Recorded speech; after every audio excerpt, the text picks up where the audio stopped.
రైతన్నలందరికీ స్వాగతం. రైతు భరోసాపై సీలింగ్ పెట్టబోతుంది తెలంగాణ ప్రభుత్వం. కొందరికి మాత్రమే రైతు భరోసా ఇవ్వనున్నట్లయితే మనకు ఒక లేటెస్ట్ అప్డేట్ అయితే రావడం జరిగింది. అదేంటో తెలుసుకునే ప్రయత్నం చేద్దాం. దానికంటే ముందు ఇలాంటి మరెన్నో వీడియోల కోసం మన ఛానల్ని సబ్స్క్రైబ్ చేసుకోండి, వీడియోని లైక్ చేయండి, వీడియో పైన మీ అభిప్రాయాలను అయితే కామెంట్ రూపంలో మాకు తెలియజేయండి. ఇక వీడియో విషయానికి వచ్చినట్లయితే తెలంగాణలో కాంగ్రెస్ పార్టీ ప్రభుత్వం ప్రతిష్టాత్మకంగా ప్రారంభించబోతున్నటువంటి రైతు భరోసాపై సీలింగ్ పెట్టబోతున్నారు. సంక్రాంతి పండుగ తర్వాత రైతు భరోసాను ప్రారంభిస్తామని ముఖ్యమంత్రి రేవంత్ రెడ్డి స్వయంగా చెప్పిన సంగతి తెలిసిందే. ఈ విషయంపై శాసనసభ సమావేశాల్లో చర్చించి ప్రతిపక్షాల సలహాలు కూడా తీసుకొని నిర్ణయం తీసుకునే అవకాశాలున్నాయి. గత ప్రభుత్వ హయాంలో రైతు బంధు ద్వారా అనేక అవకతవకలు జరిగాయని, అదేవిధంగా సాగుకు యోగ్యం కాని భూములకు, రాళ్లకు, రప్పలకు, కొండలకు, రియల్ ఎస్టేట్ భూములకు కూడా రైతు బంధును వర్తింపజేశారు. దాంట్లో కోట్లాది రూపాయలు దుర్వినియోగం అయ్యాయంటున్నారు. ఈ విషయంపై కాంగ్రెస్ పార్టీ అధికారంలోకి రాగానే కేబినెట్ సబ్ కమిటీని ఏర్పాటు చేసింది.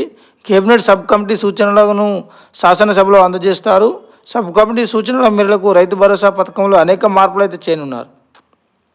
అయితే ఎక్కువ మంది రైతులు చిన్న సన్నకారు రైతులే ఉన్నందున రైతు భరోసా పథకాన్ని 5 లేదా 7.5 ఎకరాల వరకు లేదా 10 ఎకరాల వరకు అయితే ఇవ్వాలని సబ్ కమిటీ సూచించింది. దీనిలో ఏదో ఒకటి ఫైనల్ అయితే చేయనున్నారు. అదేవిధంగా ఉద్యోగస్తులకు, ఐఏఎస్, ఐపీఎస్, జిల్లా స్థాయి అధికారులకు సైతం వ్యవసాయ భూములు ఉండడంతో వారికి కూడా గతంలో రైతు బంధును అయితే వర్తింపజేశారు. కాగా రైతు భరోసాను వారికి కట్ చేయనున్నారు. ఇంకా ఇన్కమ్ ట్యాక్స్ చెల్లించే వారికి కూడా రైతు భరోసా రాబోదని తెలుస్తోంది. కేవలం పంటలకు సాగు చేస్తున్న భూములకు మాత్రమే రైతు భరోసాను అందించేందుకు ప్రభుత్వం అయితే సిద్ధమైంది.